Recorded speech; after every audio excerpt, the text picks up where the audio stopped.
Marcus Chen had always been the worst recruit in his training class. While other cadets mastered zero-gravity combat and alien weapons systems, Marcus struggled with basic equipment checks.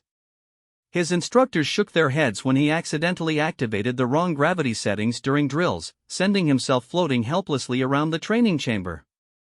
The other recruits laughed when he mixed up the safety protocols for his plasma rifle, causing it to emit harmless rainbow lights instead of deadly energy beams. "Chen, you're a walking disaster," Drill Sergeant Morrison had said on his final evaluation day. "But, somehow, you passed the minimum requirements. Don't get yourself killed on your first assignment." Now, standing on the cargo deck of the Starship Meridian, Marcus wondered if those words were prophetic. The massive vessel hummed with energy as it approached the outer rim planet designated as Kepler 442c. The mission briefing had been simple: establish a research outpost, catalog local wildlife, and send regular reports back to Earth Command. It was supposed to be a quiet assignment, perfect for someone with Marcus's less-than-stellar record. The planet appeared on the main viewer as a swirling mass of purple and green clouds surrounding what looked like vast continents covered in dense forests. According to the preliminary scans, the atmosphere was breathable for humans, the gravity was only slightly heavier than Earth's, and there were no signs of intelligent life. The perfect place for a rookie to cut his teeth without causing an intergalactic incident. "Attention all personnel," Captain Rodriguez's voice crackled over the intercom. "We're beginning descent procedures. Landing team, report to the shuttle bay in 30 minutes. Marcus grabbed his gear bag and checked his equipment one more time. Standard issue survival suit, emergency beacon, portable shelter unit, field rations for 2 weeks, basic medical supplies, and his trusty but temperamental plasma rifle. Everything seemed to be in order, which probably meant he'd forgotten something important. The shuttle bay buzzed with activity as the 12-person research team prepared for deployment.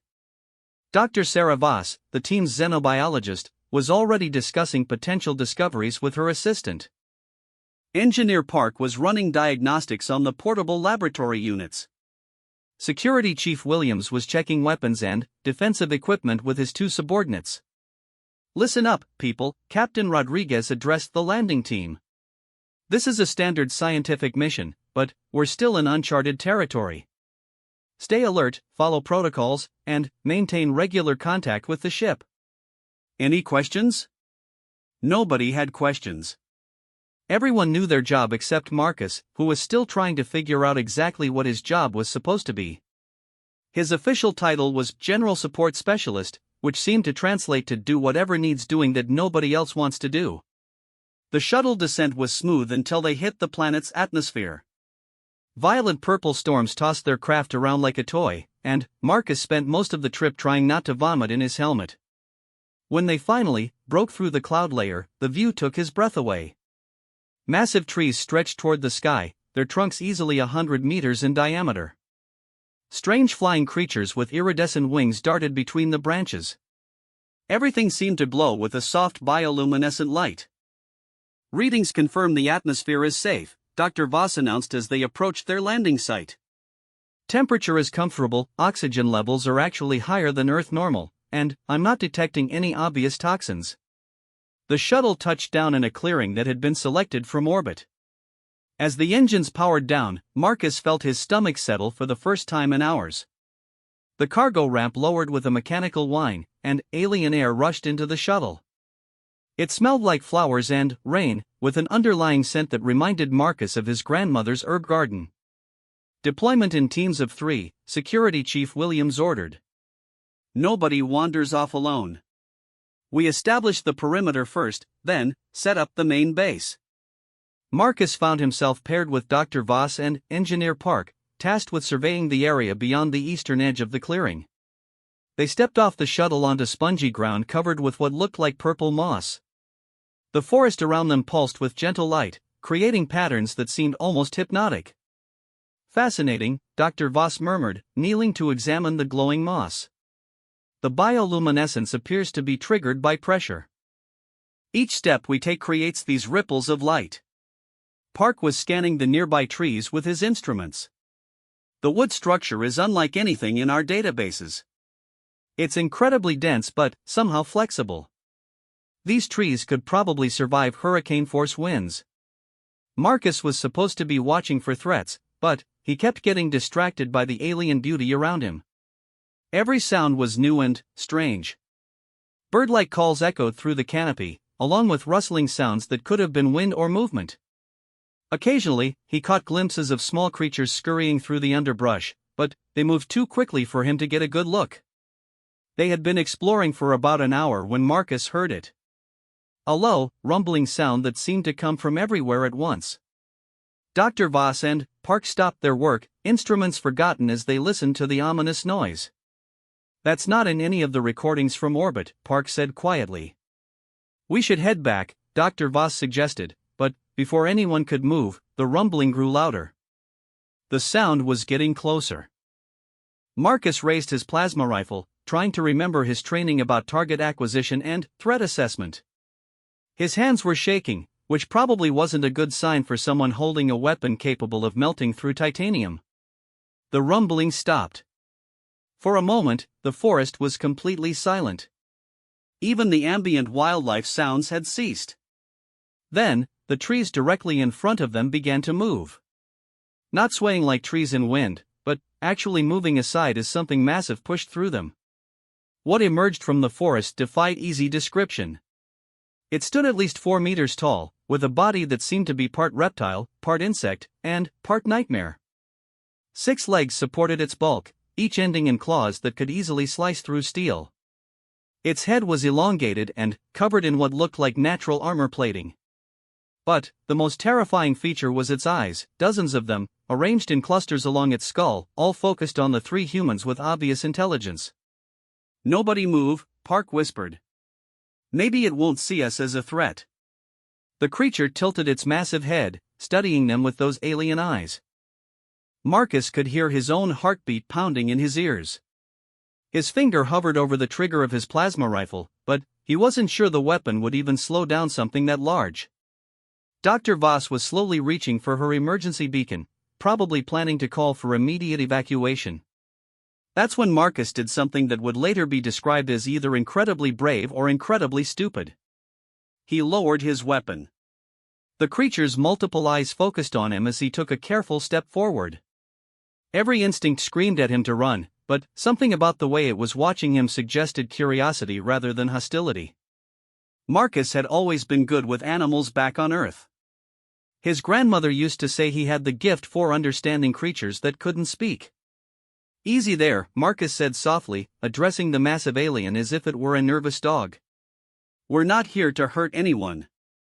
The creature's head tilted further, and it made a sound that was part purr, part mechanical hum. Several of its eyes blinked in what looked almost like surprise. "Marcus, what are you doing?" Dr. Voss hissed. "I think it's trying to communicate," Marcus replied, taking another small step forward. The creature lowered its head until it was almost at his eye level, and Marcus could see himself reflected dozens of times in its clustered eyes. That's when he noticed something that made his heart skip a beat. Along the creature's right flank, there was a deep gash that was still bleeding some kind of luminescent fluid. The wound looked recent and painful. "You're hurt," Marcus said, forgetting entirely about protocols and danger assessment. He reached into his medical kit and pulled out a basic trauma patch. "These work on most carbon-based life forms. Might help with the bleeding." Dr. Voss and Park watched in amazement as Marcus approached the massive creature and actually began treating its wound. The alien remained perfectly still, occasionally making that purring humming sound as Marcus worked. "This is impossible," Dr. Voss breathed. "First contact protocols specifically state that we should maintain distance and avoid any." Her words were cut off by a new sound from the forest. This one was different, aggressive and hunting. The massive creature that Marcus was treating suddenly went rigid, and all of its eyes turned toward the tree line. "That's what hurt you, isn't it?" Marcus asked, and somehow the creature's body language conveyed agreement. What came crashing through the trees made their new friend look small by comparison. It was clearly a predator, with a streamlined body built for speed and killing. Rows of serrated teeth filled its elongated jaw, and its 6 limbs ended in claws that left deep gouges in the massive tree trunks as it moved. "Run," Park said. Run! Dr. Voss shouted. But Marcus found himself standing directly between the predator and the wounded creature he'd been helping. His plasma rifle felt inadequate against something that large and aggressive, but he raised it anyway. The predator paused when it saw the humans, clearly trying to decide if they were threats or just obstacles.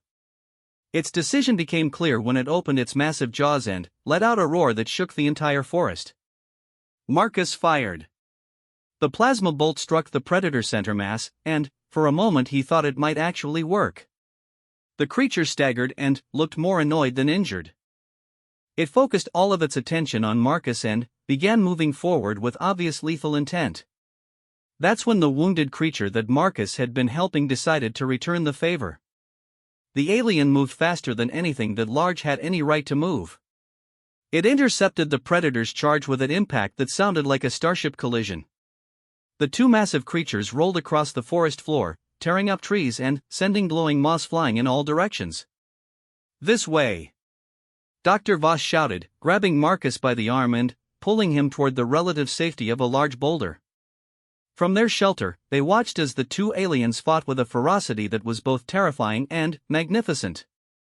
The predator had size and aggression on its side, but Marcus's creature fought with intelligence and strategy. It used its multiple eyes to track the predator's movements while positioning itself to protect the humans. The battle ended when Marcus's creature managed to get its claws around the predator's throat. With a wet tearing sound that Marcus would remember in his nightmares, the predator stopped moving. The victorious creature stood over its defeated enemy, breathing heavily and bleeding from several new wounds. It turned to look at Marcus with what he could only interpret as satisfaction. "I think," Dr. Voss said slowly, "we're going to need to revise our first contact protocols." The creature approached their hiding spot and settled down nearby, clearly intending to stay close to the humans who had helped it. Marcus found himself staring into dozens of alien eyes and wondering if he'd just made the most important mistake of his career. "Command is going to love this," Park muttered as he began recording everything with his instruments. Marcus looked at the massive alien that had just saved their lives and made a decision that would change everything. He reached out and gently touched one of the creature's armored plates, receiving another of those purring humming sounds in response. "I think I'm going to call you Rex," he said quietly. The creature seemed to approve. The emergency beacon brought the entire security team running within minutes. Security Chief Williams arrived first, plasma rifle raised and ready for combat, only to find Marcus sitting calmly next to what appeared to be the planet's apex predator. The massive alien creature, Rex, as Marcus had named it, was methodically cleaning its wounds with a long, prehensile tongue while keeping several eyes focused on the approaching humans. "Stand down, Chan," Williams barked. "Move away from that thing slowly." "It's not a thing," Marcus replied, not moving from his position.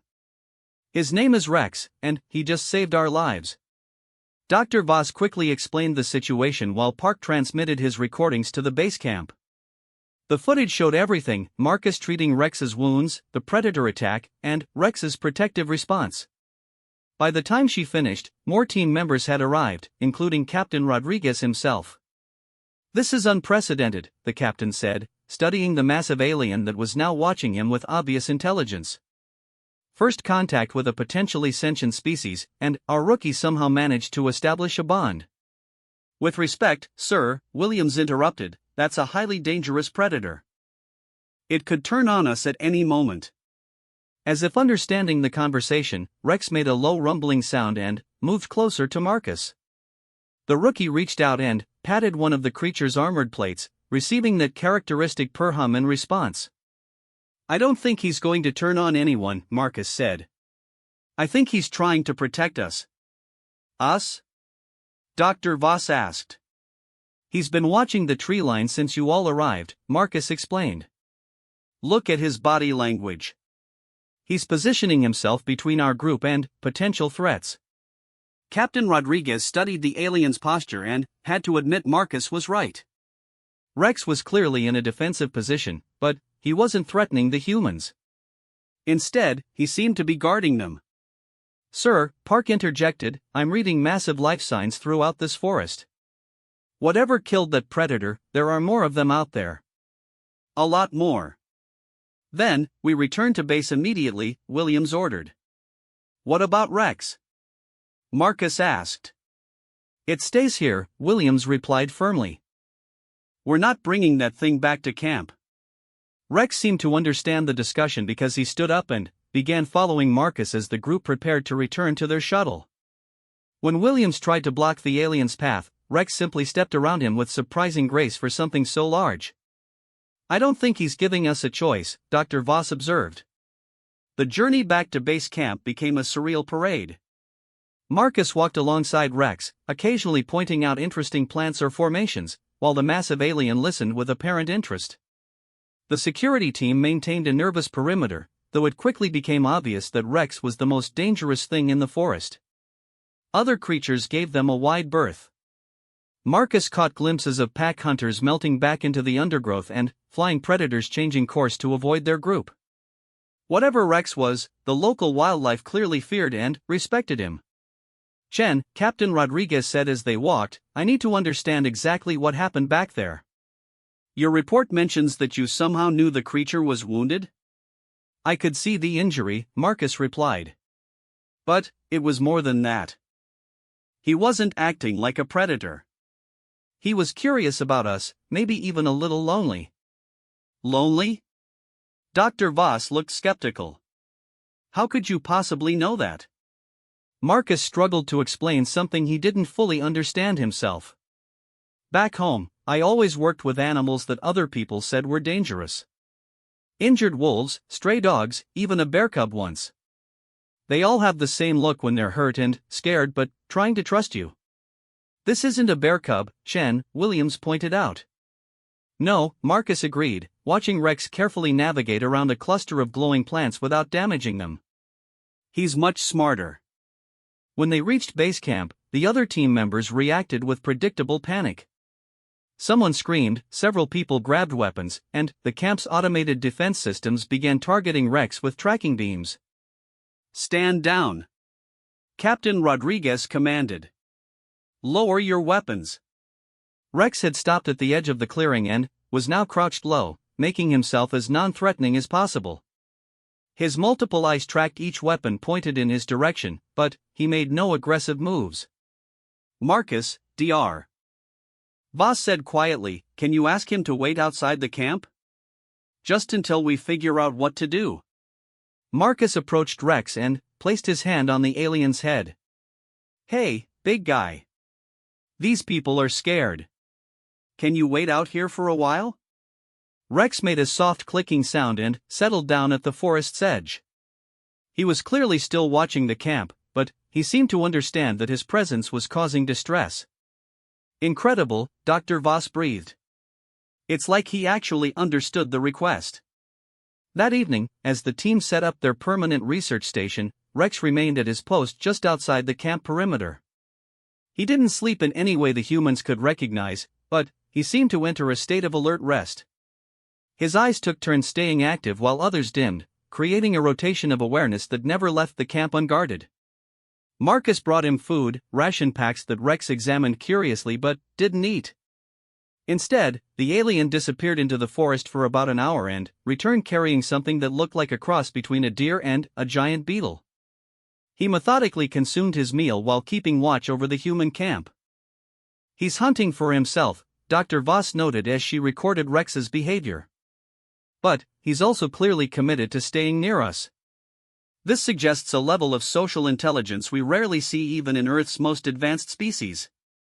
The night brought new challenges. Around midnight, the perimeter sensors detected multiple large life forms approaching the camp. The security team prepared for attack while Marcus moved toward Rex's position. What is it, boy? He asked quietly. Rex was fully alert now, all of his eyes focused on specific points in the forest. He made a low warning sound and positioned himself directly between the camp and whatever was coming through the trees. What emerged from the darkness were three creatures similar to the one Rex had killed earlier. They were pack hunters, Marcus realized, and they had come to investigate the strange lights and sounds from the human base. The lead predator roared a challenge, and Rex responded with a sound that seemed to shake the ground. It wasn't just loud, it carried meaning that even the humans could sense. This was his territory now, and these humans were under his protection. The pack hunters circled the camp, testing Rex's resolve. They were fast and numerous, but Rex had advantages they couldn't match. His multiple eyes let him track all three simultaneously, and his intelligence allowed him to predict their movements. When one of the predators tried to flank around toward the camp's western side, Rex moved to intercept it with shocking speed. The brief battle was decisive and brutal. Within minutes, two of the predators were dead and the third was fleeing into the forest.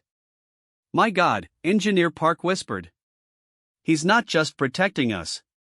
He's actively defending territory that includes our camp." Dr. Voss was frantically taking notes. This behavior suggests a level of abstract thinking that indicates true sapience. He's made a conscious decision to adopt our group into his social structure.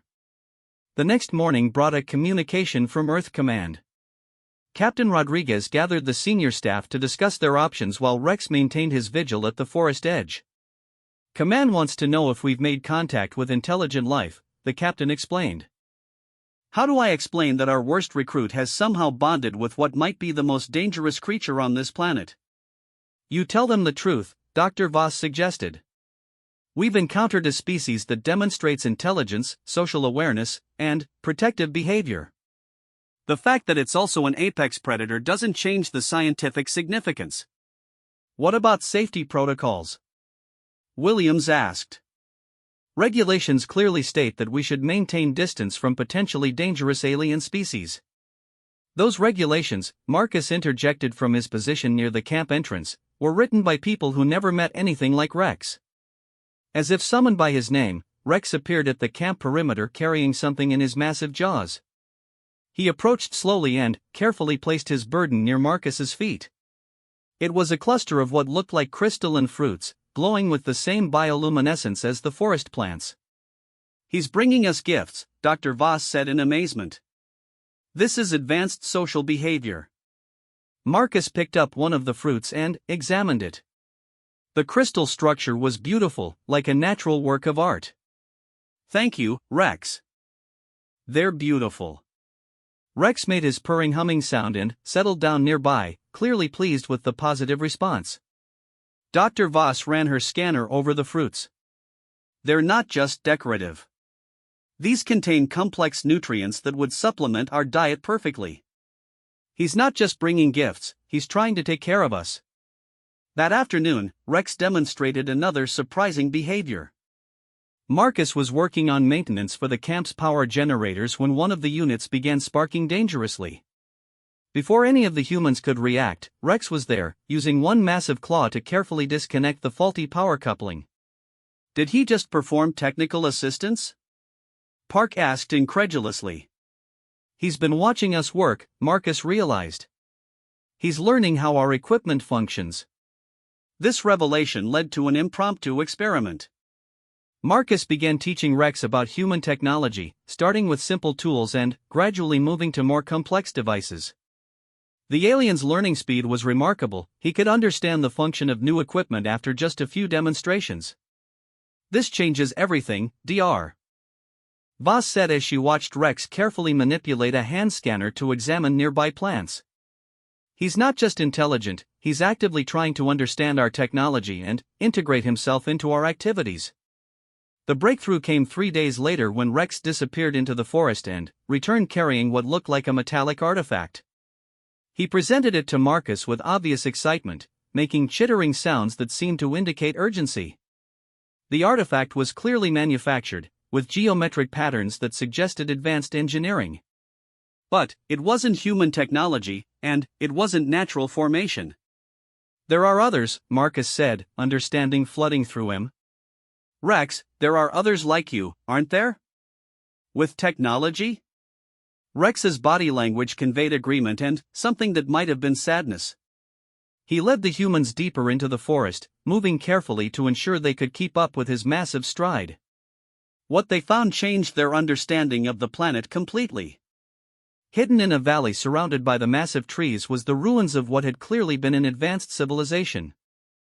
Buildings that might once have reached toward the sky lay broken and overgrown. Structures that suggested art and culture were scattered among the debris. "They're all gone," Dr. Voss whispered as they explored the ruins. "An entire civilization, extinct." Rex moved through the ruins with obvious familiarity and deep sadness. He led them to specific locations where artifacts similar to the one he'd shown them were arranged in what looked like memorial displays. He's the last one, Marcus realized. Rex is the sole survivor of his entire species. That night, as the team sat around their camp discussing the implications of their discovery, Rex remained close to Marcus. The massive alien seemed smaller somehow, diminished by grief and isolation. "No wonder he bonded with us," Dr. Voss said quietly. "He's been alone for who knows how long." Marcus reached out and gently touched Rex's armored head. "Well, you're not alone anymore, big guy. We're family now." Rex's purring humming sound was softer than usual, but it carried a note of contentment that hadn't been there before. He settled down beside Marcus's sleeping area and began his nightly vigil, watching over the only family he had left. In the distance, something roared in the forest depths. Rex's eyes focused on the sound, and he responded with his own challenging call. Whatever was out there would have to go through him to reach his humans. Marcus fell asleep to the sound of Rex's protective rumbling, feeling safer than he had since arriving on the alien world. Tomorrow would bring new challenges and discoveries, but tonight he knew they were protected by the deadliest creature on the planet, who also happened to be the most loyal friend he'd ever had. 2 weeks into their mission, the research team had established a routine that would have been impossible to imagine during their original planning. Each morning, Marcus would emerge from his sleeping quarters to find Rex waiting patiently at the camp perimeter, having spent the night hunting and patrolling their territory. The massive alien would greet his human friend with soft clicking sounds and present whatever interesting discoveries he'd made during his nocturnal explorations. Today's offering was particularly unusual, a collection of what appeared to be technological fragments, but not from the ruins they'd discovered. These pieces were newer, with surfaces that still held traces of energy signatures. "Rex," Marcus said, examining the metallic fragments, "where did you find these?" Rex's body language conveyed urgency as he turned toward a section of forest the team hadn't yet explored. He made a series of complex vocalizations that Marcus was beginning to recognize as his attempt at communication. Dr. Voss joined them, her portable scanner already active. "The energy readings on these fragments are off the charts," she reported. "Whatever technology created these is far more advanced than anything we found in the ruins." "You think there might be other survivors?" Marcus asked. Rex's response was a mixture of hope and uncertainty. He clearly wanted to investigate, but he seemed reluctant to leave the human camp unguarded. Captain Rodriguez emerged from the command tent, looking grim. "We have a problem," he announced. "Long-range sensors have detected multiple ships entering the system. They're not broadcasting identification signals." Engineer Park looked up from his morning equipment checks. "Pirates?" "Unknown," the captain replied. "But they're heading directly for our position. Estimated arrival time is 6 hours." Security Chief Williams immediately began issuing orders for defensive preparations, but Marcus was watching Rex's reaction to the news. The alien's multiple eyes were focused intently on the sky, and his body had shifted into what Marcus recognized as a combat-ready posture. "He understands," Marcus realized. "Rex knows we're in danger." "How is that possible?" Dr. Voss asked. "He's been learning our language," Marcus explained. "Not just individual words, but concepts. He knows what ships mean, and he knows what threats look like." Rex confirmed this by approaching the camp's main display screen, where tactical information about the incoming vessels was being shown. He studied the data with obvious intelligence, then turned to Marcus with what could only be described as a determined expression. The alien moved to the equipment storage area and began selecting specific items: emergency beacons, portable shield generators, and communication devices. His choices showed a clear understanding of both human technology and defensive strategy. "Incredible," Captain Rodriguez muttered. "He's trying to help us prepare for battle." "Sir," Williams interjected, I have to advise against involving the alien in our defensive preparations. We don't know if we can trust it in a real combat situation. It has a name, Marcus said firmly. And Rex has been protecting us since day one. If anyone should be trusted in combat, it's him. The debate was interrupted by an urgent alert from the ship's sensors. The incoming vessels had accelerated and would arrive in less than 4 hours. More concerning, they were actively scanning the planet's surface, clearly looking for something specific. They know we're here, Park said grimly. Rex's reaction to this news was immediate and decisive. He approached Marcus and gently nudged him toward the forest, then turned to the other humans and repeated the gesture. He wants us to move, Marcus interpreted. Away from the camp. Absolutely not, Williams declared. We maintain our position and defend our equipment. But Rex was already moving, gathering essential supplies with careful precision. He selected medical kits, food supplies, and communication equipment while ignoring less critical items. His choices demonstrated a clear understanding of survival priorities. He's right, Dr. Voss said reluctantly. If those ships are hostile, our best chance is mobility, not a fixed defense. Captain Rodriguez studied the tactical situation and came to the same conclusion. Pack essential equipment only. We'll establish a temporary base deeper in the forest. The evacuation was surprisingly efficient, thanks largely to Rex's assistance. The massive alien could carry loads that would require multiple humans, and his knowledge of the forest allowed him to guide them to a defensible position near a cluster of the enormous trees. As they established their temporary camp, Rex disappeared back toward their original base. Marcus started to follow, but the alien gently but firmly prevented him from leaving the safe area. He's going to scout, Marcus realized. He wants to see what we're dealing with. 2 hours later, the first ship appeared in the sky above their abandoned camp. It was sleek and predatory-looking, with weapon systems that were clearly not designed for peaceful exploration. More ships followed until 6 vessels hovered over the research site. Rex returned just as the ships began deploying troops. His report, delivered through a complex series of gestures and vocalizations that Marcus was becoming adept at interpreting, painted a grim picture. Armed soldiers, Marcus translated. Lots of them. And they're not human. Dr. Voss looked confused. How can you be sure that's what he's saying? Rex has been studying us for weeks, Marcus explained. He knows what human anatomy looks like, and he's telling us these intruders are different. Through the camp's portable monitoring equipment, they watched as the alien soldiers searched their abandoned base with military precision. The creatures were bipedal but larger than humans, with technology that seemed designed for conquest rather than exploration. Cathmori raiders, Captain Rodriguez identified grimly. We've had reports of their activities on the Outer Rim. They capture human colonies for slave labor. Then, why haven't they found us yet? Park asked. The answer came from Rex, who demonstrated his species' natural camouflage abilities by seeming to fade into the forest background. Even knowing exactly where he was, the humans could barely make out his outline against the trees. He's been hiding us, Marcus realized. Rex is using some kind of natural stealth capability to mask our presence. That's impossible, Williams protested. Our technology would show heat signatures regardless of visual camouflage. Rex approached the security chief and gently touched his scanner with one massive claw. The device's readings immediately became chaotic and unreliable. Electromagnetic interference, Dr. Voss breathed. He's generating some kind of field that disrupts electronic detection. How?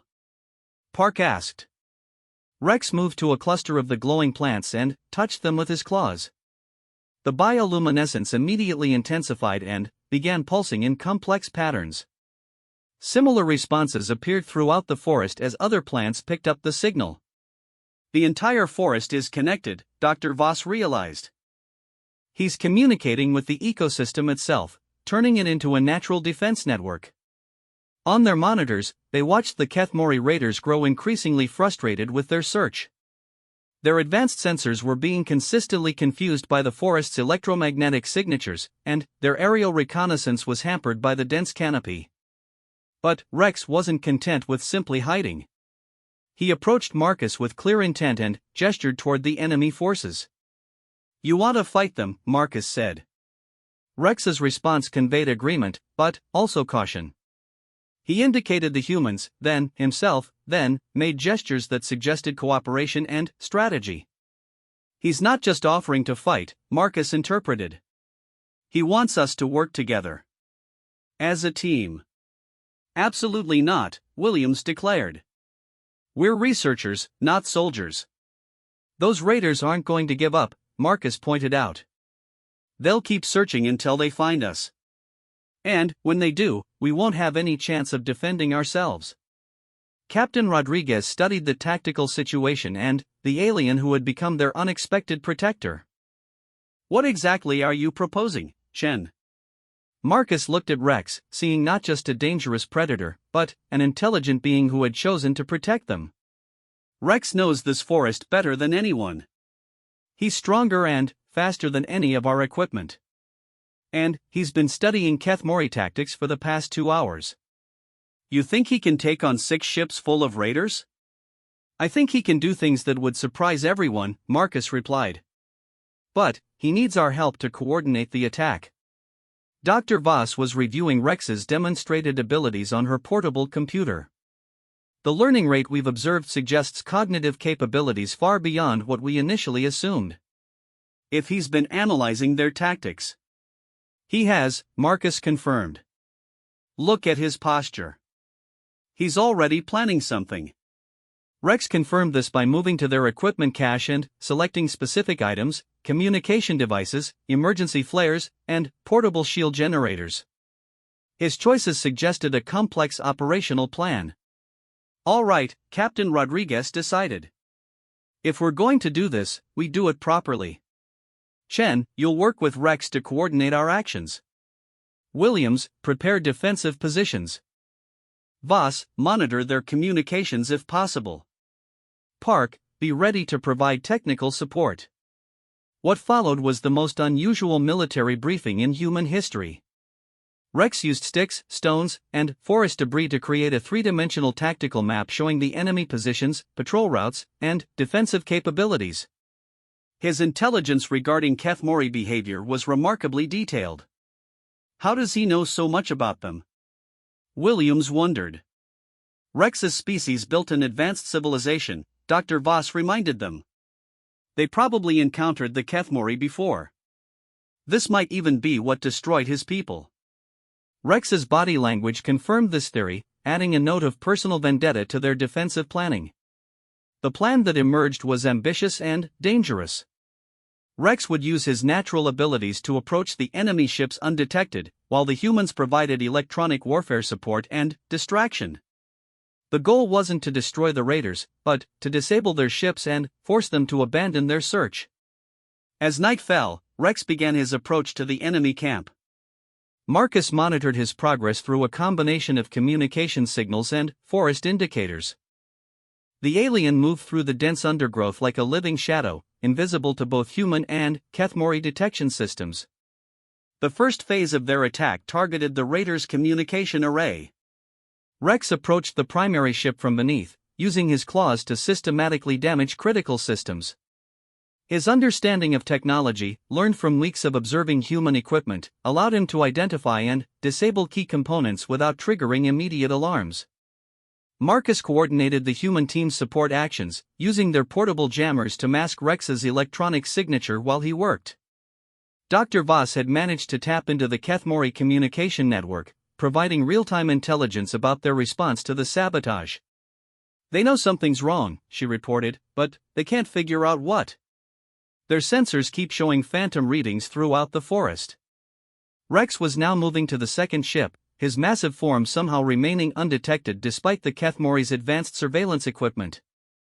His species' natural electromagnetic field, amplified by the forest's bioluminescent network, was creating a perfect storm of interference. The raiders began deploying search teams to investigate the technical failures, but Rex was already 3 moves ahead.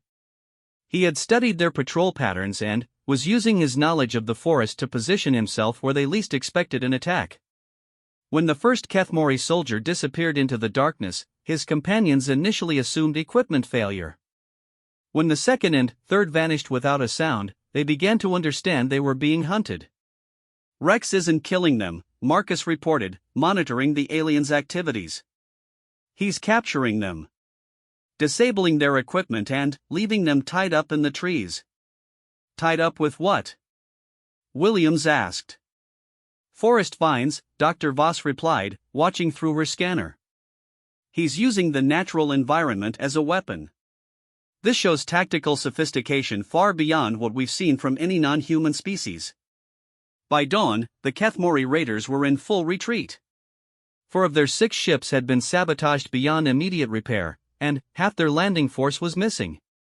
The remaining raiders decided that whatever was protecting this particular planet wasn't worth the cost of continued engagement.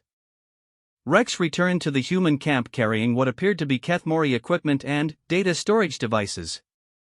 He presented them to Marcus with obvious satisfaction, then settled down for what the humans now recognized as his post-mission rest period.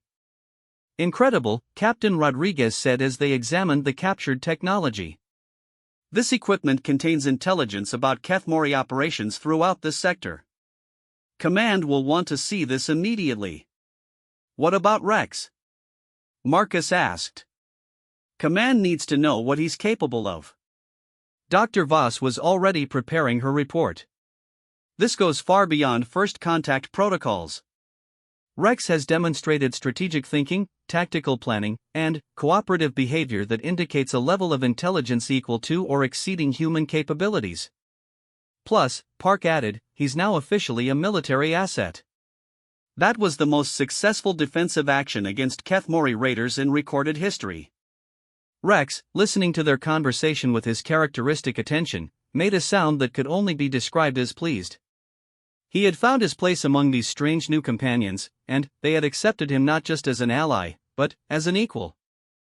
As Marcus settled down for some much-needed rest, Rex took up his usual protective position. But now there was something different in his posture, not just vigilance, but contentment. He was no longer the last member of his species. He was part of something new, a family that transcended the boundaries between human and alien, between civilization and wilderness, between the familiar and the unknown. The forest around them pulsed with gentle bioluminescence, a living network that Rex had turned into their shield and sanctuary. In the distance, the abandoned Kethmori ships served as monuments to what could be accomplished when intelligence, determination, and friendship combined to face the unknown dangers of the galaxy. Tomorrow would bring new challenges, but tonight the bond between a rookie human and the deadliest creature that wouldn't leave his side had proven itself capable of miracles.